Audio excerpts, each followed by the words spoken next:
Magandang buhay! 1, 2, 3, welcome! Welcome na naman po sa panibago namang vlog ni Michikoy and good evening! So for today's video, ipapakita ko po sa inyo na wala po akong virtual background. Okay, padaliin po natin, no?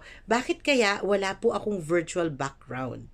So kung paano po nagkaganoon, tignan po natin. Kasi may iba pa rin pong nagtatanong, bakit wala raw po sila talagang virtual background, no? So, ipapakita natin na ako po magsisimula ng walang virtual background. So, let's watch and learn.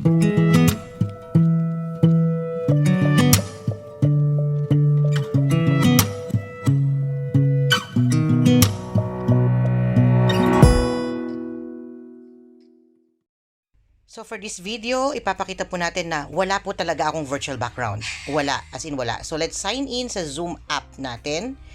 Zoom app po tayo, magsa-sign in sa inyong mga application. Click nyo po yung orange, new meeting. Yun po, yung orange. And then start a meeting, click nyo po yan. And then lalabas po na wala po kayong background, no? Wala po kayong virtual background. So sa meeting po na ito ni Michikoy, wala po siyang virtual background. Kahit pa po, hanapin pa natin dyan sa option na yan, yung may tatlong tuldok po dyan sa baba, hindi po ba nakikita nyo yan? Merong more, no? Kahit i-click nyo po yan, hanapin nyo yung option ng virtual background, wala pa rin pong virtual background available. Nakalagay dyan, no? Has been turned off by your admin. Naka-off nga po, naka-disable. Okay? So, ang gagawin po natin, tayo po ay pupunta sa pinaka-website po. No? Samahan nyo po ako dun sa website. Yan po, sign in Zoom. Type nyo lang po dyan sa search nyo, no? So, magsa-sign in po tayo.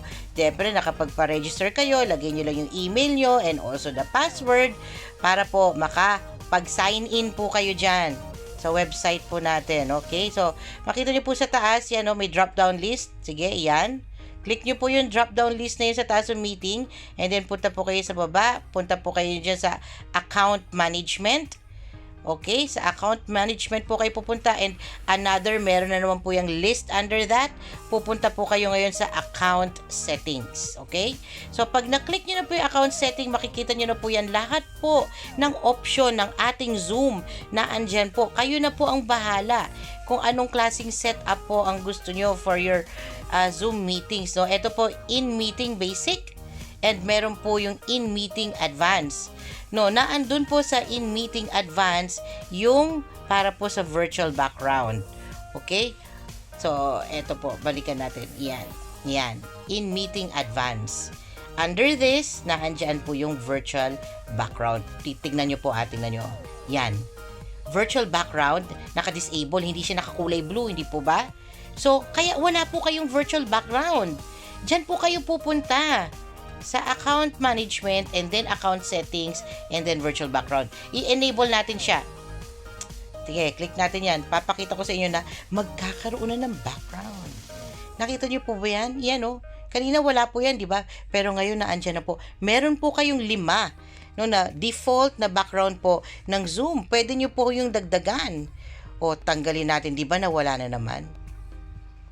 O kaya kahit anong gawin nyo po, wala po talaga. Kahit pumunta po kayo sa option dun sa inyong app, wala po talaga kasi naka-disable po dito. No, ngayon, pag binuksan po natin yan, magkakaroon po ulit, makikita nyo po ulit yung 5 mahiwaga na yan. Enable natin, and yan po ulit siya. Yung mga default background po sa inyong mga Zoom. No, as I have said, pwede nyo po yung dagdagan. No? So, tayo po yung mag-sign out and pumunta po tayo, mag-sign in po tayo doon sa ating using the app. Same, start meeting and pakita natin na meron na. Yan. Tadan! So, see, meron na po akong background. Okay? Kasi nga po, na-enable na po natin doon po sa ating website po, no? So, papakita po natin, yan yung usually na background ni Michikoy, no? Yan. Usually, yan po talagang ginagamit natin na background, pero meron pa pong iba, no? Di ba, nakita nyo kanina may 5? So, pipili po tayo, dito po kayo pipili doon sa more options na yon na yan, oh, 'di ba, virtual background. Nakita niyo na po na ando, no, yung mga default na mga background niya. No? So, pwede nyo po yung palitan yung inyong mga background. Nasa sa inyo po iyon. So, pwede pong ito, pakita natin to. Yan. Pwede rin po ito. Okay. O, pwede yung picture. Yan. Pwede rin po ito. Yan. O.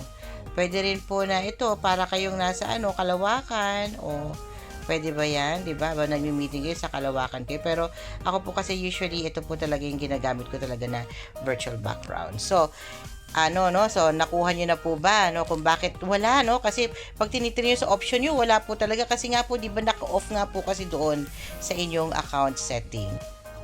So nakuha na po ba natin kung bakit hanggang ngayon wala pa rin po kayong virtual background? So I hope you have learned something from our vlog today.